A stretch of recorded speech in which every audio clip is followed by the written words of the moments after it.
A single gunshot changed everything.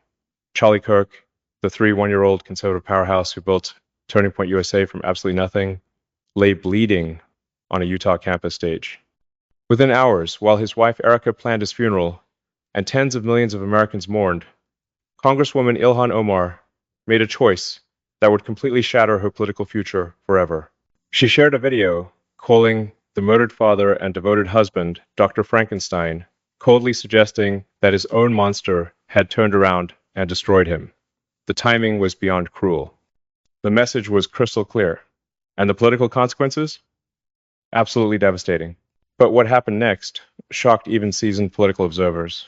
Trump's response was so calculated, so strategically brilliant, and so utterly devastating that it left even the most outspoken progressive voice in Congress visibly shaken and scrambling for cover. For the first time in her entire controversial career, Ilhan Omar showed genuine, unmistakable fear. And today, we're going to break down exactly why this moment changed American politics forever. September 10th, 2025. A date that will be remembered alongside November 22nd, 1963, and April 4th, 1968. Moments when political violence fundamentally altered the trajectory of American history. Charlie Kirk was in the middle of his ambitious American comeback tour, systematically visiting college campuses nationwide, fearlessly engaging students in passionate debates about America's future. At Utah Valley University, surrounded by hundreds of eager young minds, he was doing what he'd done thousands of times before, challenging progressive orthodoxy, sparking intellectual conversation, and unapologetically defending conservative principles in hostile territory. Then at exactly 12:14 p.m. Mountain Time, a single devastating shot rang out across the campus.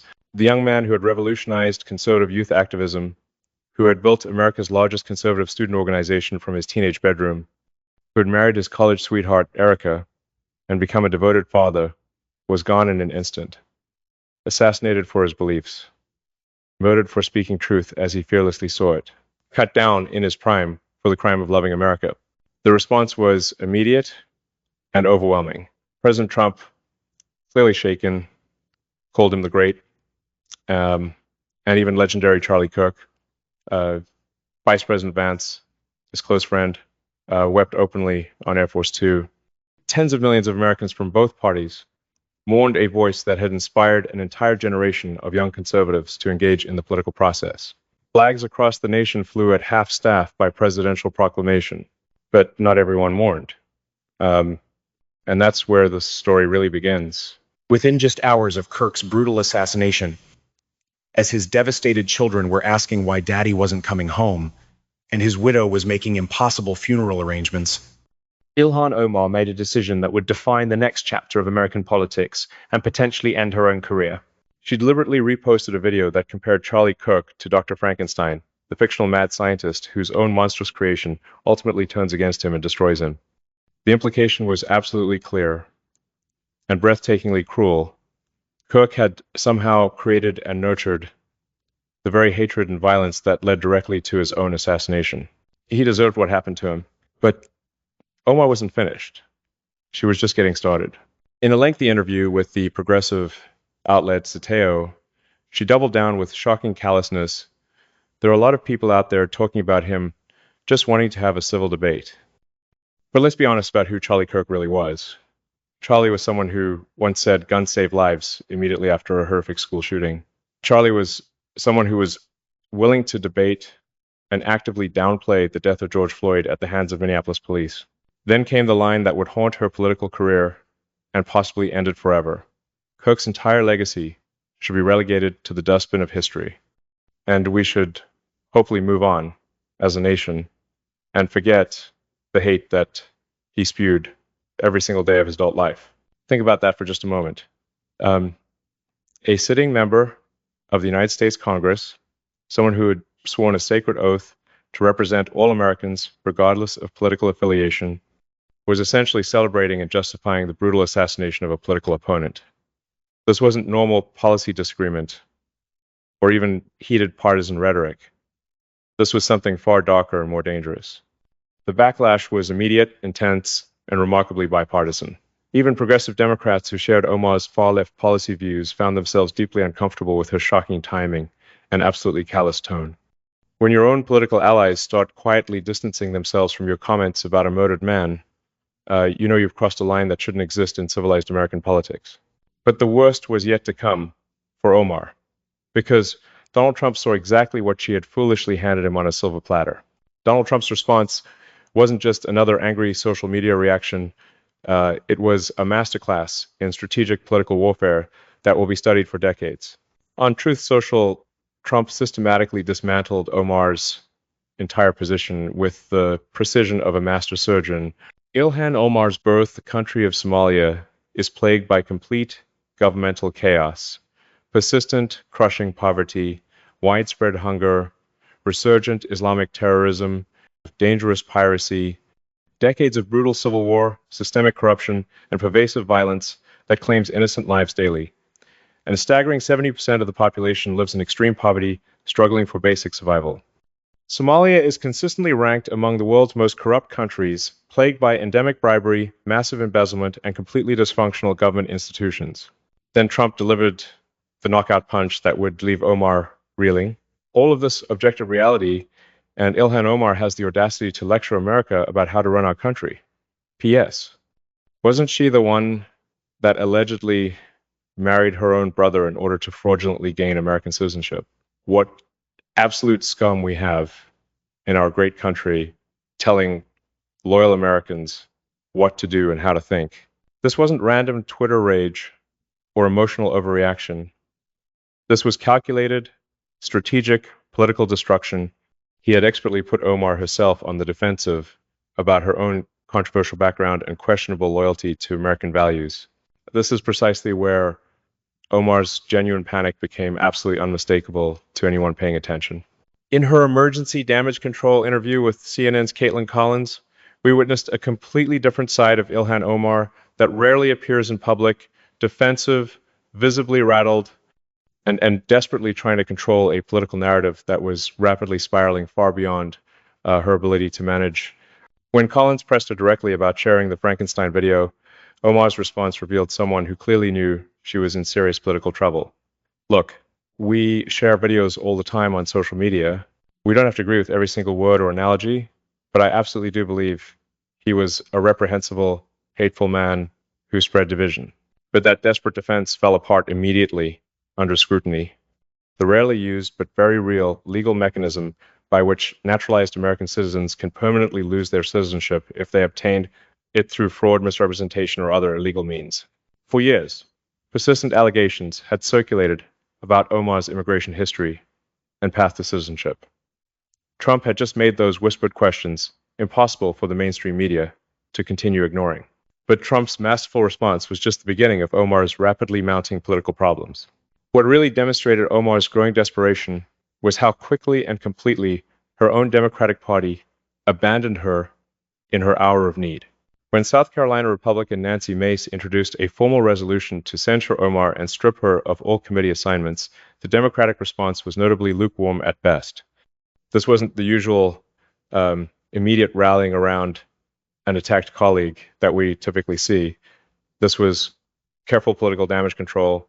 The censure effort ultimately failed by the narrowest possible margin, 214 to 213, but only because 4 moderate Republicans surprisingly broke ranks to show mercy, not because Democrats mounted any kind of strong, enthusiastic defense of Omar's indefensible comments. Think about the devastating political implications of that vote. Omar's political survival in Congress literally depended on Republican moderates showing more mercy and compassion than her own Democratic Party showed enthusiasm for defending her celebration of political violence. Even her usual progressive allies, who normally rushed to Omar's defense, were conspicuously, tellingly quiet. Alexandria Ocasio-Cortez, Bernie Sanders, the entire progressive squad, their deafening silence spoke volumes about just how politically toxic Omar's comments had become virtually overnight. Behind the scenes, according to multiple reports, Democratic leadership was absolutely furious with Omar.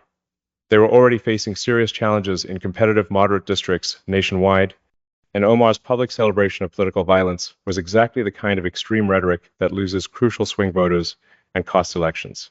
Progressive donors, typically reliable sources of campaign funding, were reportedly having serious second thoughts about continued financial support, worried about public association with someone who celebrated the assassination of political opponents. Even within the progressive squad itself, Omar appeared increasingly isolated, with colleagues maintaining careful public distance from her most controversial and inflammatory statements.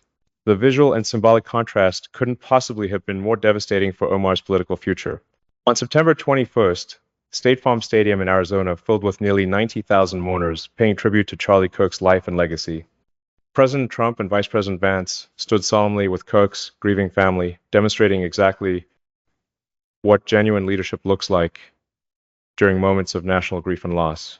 Trump's memorial speech hit every appropriate note perfectly, honoring Kirk's deep Christian faith, celebrating his tireless dedication to educating young Americans, comforting his devastated widow and children with grace and dignity. He positioned himself as someone who truly understood the paramount importance of national unity during times of profound loss. The entire Trump cabinet sat respectfully in the front row. Tens of thousands of ordinary Americans traveled from across the country to pay their respects. The service felt less like a funeral and more like a national revival, celebrating the life of someone who had genuinely inspired a generation. Meanwhile, Omar was giving increasingly desperate defensive interviews to anyone who would listen, frantically trying to explain away comments that looked more callous and heartless with each passing day as America watched a young widow and grieving children bury their beloved husband and father. The optics told the complete story more powerfully than any political advertisement ever could. Trump standing with hurting Americans in their darkest hour, Omar making excuses for celebrating their deepest pain. What makes this particular moment historically significant isn't just the immediate political damage to Omar's career. It's what it reveals about the fundamental fractures in American political discourse and the dangerous direction we're heading. We're witnessing something truly unprecedented in American history.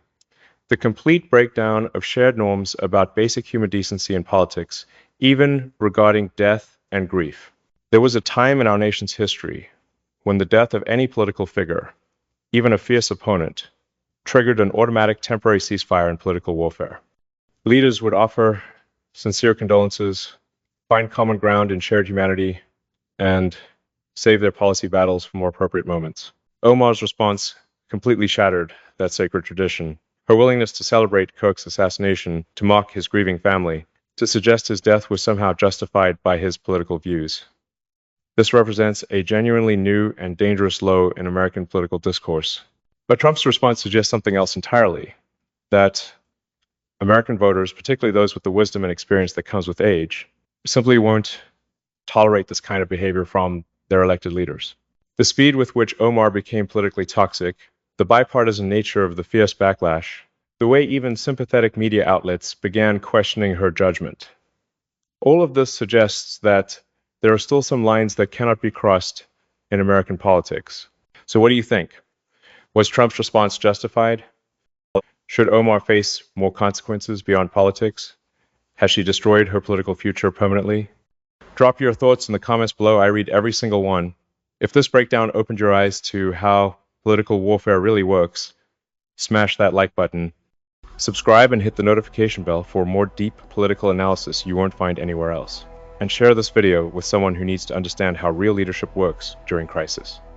Because this story is just beginning, and what happens next will shape American politics for years to come.